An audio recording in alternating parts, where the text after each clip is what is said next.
இலாக்கா ஒதுக்கீட்டை இறுதி செய்வது குறித்து சந்திரபாபு நாயுடு பாஜக தேசிய தலைவர் ஜே.பி. நட்டாவை சற்று நேரத்தில் சந்திக்க உள்ளதாக தகவல் வெளியாகியிருக்கிறது. இது குறித்தான முழு விவரங்களுடன் இணைகிறார் செய்தியாளர் மாணிக்கம். வணக்கம், விவரங்களை பதிவு பண்ணுங்க. தேசிய ஜனநாயக கூட்டணி கட்சியினுடைய ஆதரவுடன் பிரதமர் மோடி மீண்டும் பிரதமராக தேர்வு செய்யப்பட இருக்கிறார். அதற்காக தனக்கு ஆதரவு வழங்கக்கூடிய எம்பியுடைய விவரங்கள் அடங்கிய கடிதத்தினை இன்று தினம் குடியரசுத் தலைவரிடம் மாலை 6 மணிக்கு பிரதமர் வழங்க இருக்கிறார். அதற்கு முன்பாக எந்தெந்த இலாக்காக்கள் தங்களுக்கு ஒதுக்கப்பட வேண்டும் என்பது குறித்தான ஆலோசனைக்காக இந்த கூட்டணியில் அங்கம் வகிக்கக்கூடிய தெலுங்கு தேச கட்சியினுடைய தலைவர் சந்திரபாபு நாயுடு பாஜகவுடைய தேசிய தலைவர் நட்டா அவர்களை இன்று மாலை 6 மணிக்கு முன்னதாக சந்திக்க இருப்பதாக தகவல் வெளியாகி இருக்கிறது. குறிப்பாக எந்தெந்த இலாக்காக்களை ஒதுக்கீடு செய்ய வேண்டும் என்பது குறித்தான பேச்சுவார்த்தைக்காக இந்த சந்திப்பு நடைபெறுவதான ஒரு தகவல் வெளியாகி இருக்கிறது. ஏற்கனவே சந்திரபாபு நாயுடு அவர்கள் 3 அமைச்சரவை 2 இணையமைச்சர்கள் மற்றும் மக்களவை தலைவர் உள்ளிட்ட பொறுப்புகள் தங்களுக்கு வேண்டும் என்ற ஒரு கோரிக்கையை பாஜகவுடைய தலைமைக்கு வைத்திருக்கிறார். தொடர்ந்து அது எந்தெந்த துறைகள் என்பது கேட்டு பெறுவதில் தொடர்ச்சியாக அந்த பேச்சுவார்த்தை நடைபெற்று வருகிறது. மேலும் தற்பொழுது காலையில் நடைபெற்ற தேசிய ஜனநாயக கூட்டணியினுடைய அனைத்து எம்பிக்களுடைய கூட்டத்தில் பிரதமர் நரேந்திர மோடி ஒருமனதாக நாடாளுமன்ற குழு தலைவராக தேர்வு செய்யப்பட்டிருக்கிறார். தொடர்ந்து மற்ற கூட்டணி கட்சிகள் அனைவரும் அவர்களுக்கு வேண்டிய இலாக்காக்களுடைய விவரங்களை பாஜக வழங்கியிருக்கிறாங்க. தொடர்ந்து 9ஆம் தேதி அன்று பிரதமர் மோடி மீண்டும் பிரதமராக பதவியேற்கக்கூடிய சூழல்ல அவருடைய ஆதரவான அமைச்சர்கள் இந்த இலாக்காக்கள் இடம்பெற இருக்கிறார்கள். அதில் யார் யாருக்கு என்ன இலாக்காக்கள் ஒதுக்கீடு செய்யப்படும் என்பது இதுவரை இறுதி செய்யப்படாமல் இருக்கிறது. மேலும் கூடுதலாக பல புதுமுகங்களுக்கு பாஜக முறை வாய்ப்பு வழங்க இருப்பதாக தகவல் வெளியாகக்கூடிய சூழல்ல இன்றைய தினம் இன்னும் சற்று நேரத்துக்கு முன்பாக கூட்டணியில் முதல் ஆளாக தனக்கு எண்ணற்ற இலாக்காக்கள் வேண்டும் என்பதை பேசி முடிப்பதற்காக சந்திரபாபு நாயுடு ஜே.பி. நட்டா அவர்களை சந்திக்க இருப்பதாக ஒரு தகவலானது இருக்கிறது. மேலும் ஆந்திரா தொடர்பான சில நலத்திட்டங்கள் தொடர்பாகவும் அவர் பேச இருப்பதாகவும் சொல்லப்பட்டிருக்கிறது.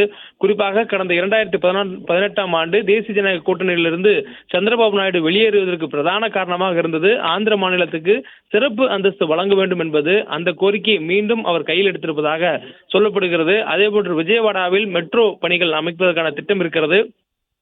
அந்த மெட்ரோ திட்டத்திற்கு மத்திய அரசிலிருந்து 50% நிதி வேண்டும் என்ற ஒரு கோரிக்கையும் அவர் வைப்பதாக சொல்லப்பட்டிருக்கிறது. மேலும் ஆந்திரா மாநிலத்திலிருந்து தெலுங்கானா பிரித்து கொடுக்கப்பட்டிருக்கூடிய சூழல்ல ஆந்திராவுக்கு என்று சிறப்பு நிதி ஒன்று வழங்கப்பட வேண்டும், ஆந்திராவுடைய உட்கட்டமைப்பு மற்றும் வளர்ச்சிகளுக்கான நிதியாக அது கொடுக்கப்பட வேண்டும் என்ற ஒரு வேண்டுகோளையும் அவர் வைத்திருப்பதாக சொல்லப்படுகிறது. அதே போன்று ஆந்திராவில் 7 மாவட்டங்கள் மிகவும் பின்தங்கிய மாவட்டங்களாக ஆந்திர அரசு கணக்கீடு செய்திருக்கிறது. அந்த மாவட்டங்களுடைய வளர்ச்சிகளுக்கு மத்திய அரசு நிதி வழங்க வேண்டும் உள்ளிட்டவை கோரிக்கையாக அவர் வைக்கிறதாக சொல்லப்பட்டிருக்கிறது. மேலும் தொழில்துறை சார்ந்த வளர்ச்சிகளுக்கும் மின்சாரத்தினுடைய பயன்பாட்டில் அவர்களுக்கான சலுகைகள் உள்ளிட்டவற்றையும் அவர் கோரிக்கையாக இந்த கூட்டணியில் வைத்திருக்கிறார். இது தொடர்பான ஆலோசனைகளுக்காகவும் அதே நேரத்தில் இலாக்காக்கள் தொடர்பாகவும் அவர் பேச செல்வதாக ஒரு தகவல் வெளியாக இருக்கிறது. குறிப்பாக இலாக்காக்களை பொறுத்தவரையிலும் 3 கேபினட் மினிஸ்டர் சொல்லக்கூடிய அமைச்சர் பதவிகளும் 2 இணை அமைச்சர் பதவிகளும் தெலுங்கு தேசம் கட்சியானது கேட்கிறது. அதில் பிரதானமாக அவர்கள் நிதி, அதே போன்று மருத்துவம் மற்றும் கல்வி ஆகிய துறைகளை கேட்பதாக சொல்லப்படுகிறது. அது தொடர்பாகவும் அவர்கள் பேச இருக்கிறார்கள். தொடர்ந்து தொழில்துறை சார்ந்த ஒரு பிரிவும் அவர்கள் கேட்கிறார்கள். அல்லது அவர்களுக்கு ஐடி சொல்லக்கூடிய தகவல் தொழில்நுட்ப அமைச்சகம் வேண்டும் என்ற ஒரு வேண்டுகோளையும் வைக்கிறார்கள். இது போன்று அவர்களுக்கு என்று இருக்கக்கூடிய 8 மினிஸ்டர்ஸ் என்று சொல்லி அந்த 8 துறைகளுடைய பட்டியல பாஜக வழங்க இருப்பதாகவும் அதிலிருந்து தங்களுக்கு வேண்டிய 3 இலாக்காக்களை கேட்டு பெற இருப்பதாகவும் தெரிவிக்கப்பட்டிருக்கிறது. மீதம் இருக்கக்கூடிய அந்த 5 அவருடைய கிடைக்கப்படக்கூடிய இணையமைச்சர்களுக்கு அந்த 2 துறைகளிலிருந்து இணையமைச்சர் பதவி வேண்டும் என்றும் ஒரு கோரிக்கை வைக்கப்பட்டதாகவும் சொல்லப்படுகிறது. தொடர்ந்து பாஜக பிரதானமான துறைகளை தன்னிடம் வைத்துக் கொள்வதற்கான ஒரு முன்னெடுப்பையும் எடுத்திருக்கிறார்கள். தொடர்ந்து நிதி, உள்துறை, வெளியுறவுத்துறை அமைச்சகம், அதே போன்று ராணுவம், பாதுகாப்பு உள்ளிட்ட துறைகளை பாஜக தன்வசம் வைத்திருப்பதற்கான ஒரு முடிவை எடுத்திருப்பதாகவும் சொல்லப்படுகிறது.